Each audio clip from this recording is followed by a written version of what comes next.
Hello, boys and girls.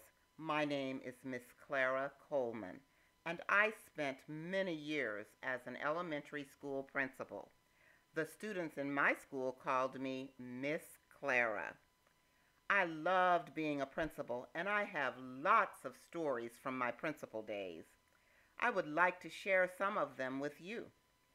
Today, I would like to introduce you to a very special boy from my school. His name is Nathan Green. Nathan is 10 years old. He is large and tall for his age. He is clumsy and really doesn't like himself very much. Nathan doesn't have many friends. In fact, Nathan says he doesn't have any friends at all. Nathan lives in a trailer park with his mother, father, and younger sister Gretchen. Gretchen is tall, thin, and very pretty. She loves dolls, music, and art. Nathan says Gretchen is smart and athletic, that she seems to be good at anything.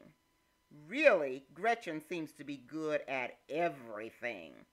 She can roller skate, ride a bike, turn cartwheels without any effort, and double dutch is just not a problem. Gretchen seems to be the most popular girl in her class, and no one seems to notice that Gretchen lives in the trailer park. Nathan is a year older than Gretchen.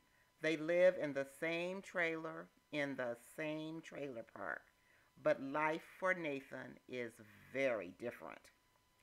Nathan does not enjoy school and doesn't seem to have any friends in the trailer park neighborhood. Nathan watches his beautiful sister, and sometimes he wonders if they really do have the same parents. When the boys in the neighborhood go out to play kickball, football, basketball, or baseball, they don't stop by Nathan's trailer and invite him to play.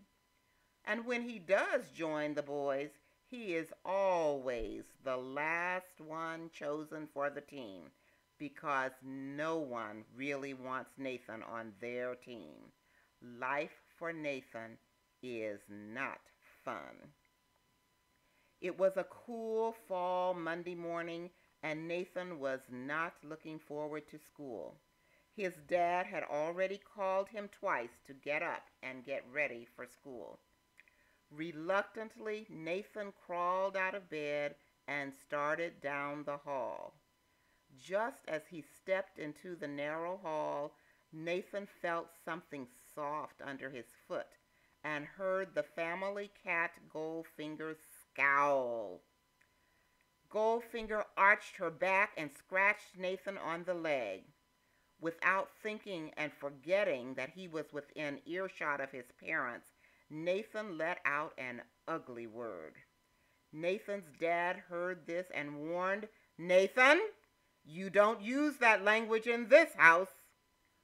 Holding his temper and his tongue, Nathan headed for the bathroom. The door was closed but not locked, and Nathan barged in. Gretchen yelled at Nathan to stay out of the bathroom while she was dressing. Nathan's dad heard this and again warned him. He told Nathan to straighten up or he would be grounded for a month. Nathan's heart raced. He felt his temper rising. He was about to explode. Nathan returned to his room and sat on his bed, impatiently waiting for the bathroom to be free.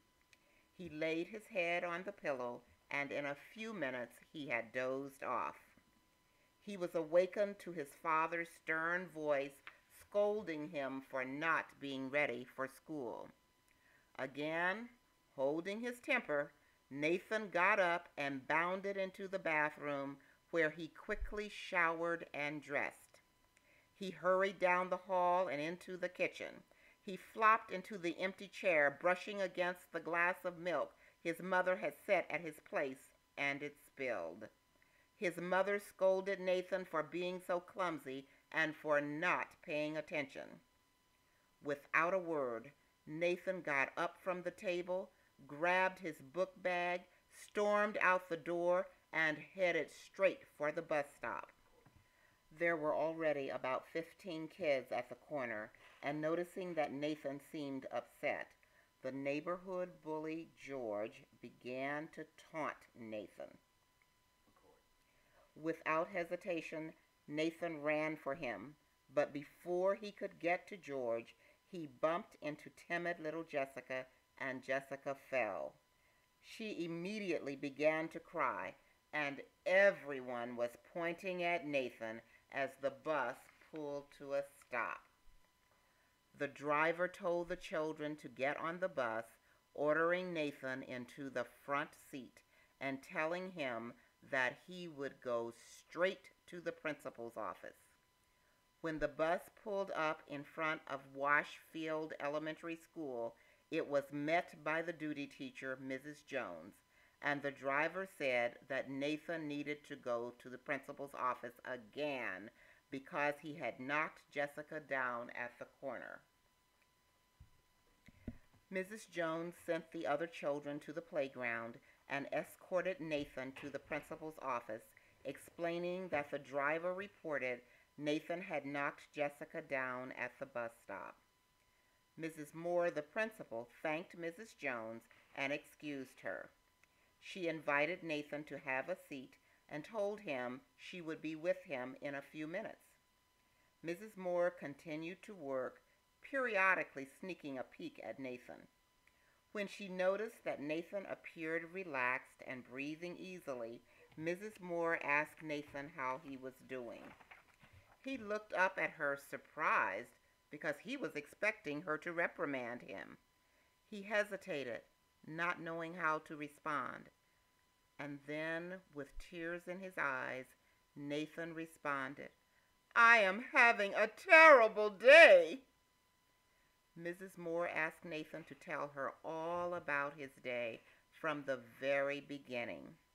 She listened intently as Nathan explained how he had accidentally stepped on the cat and his father had scolded him. Then he explained that his sister forgot to lock the bathroom door, but he was the one who got in trouble. He told Mrs. Moore how he fell asleep while waiting on the bathroom and his father scolded him again. He said he accidentally spilled the milk. He didn't even know how he did that, but his mother said he was clumsy. He said his mother didn't scold him often. He guessed she was just acting like everybody else today. He told Mrs. Moore how George was taunting him at the bus stop and he accidentally bumped into Jessica. He wasn't trying to hurt her.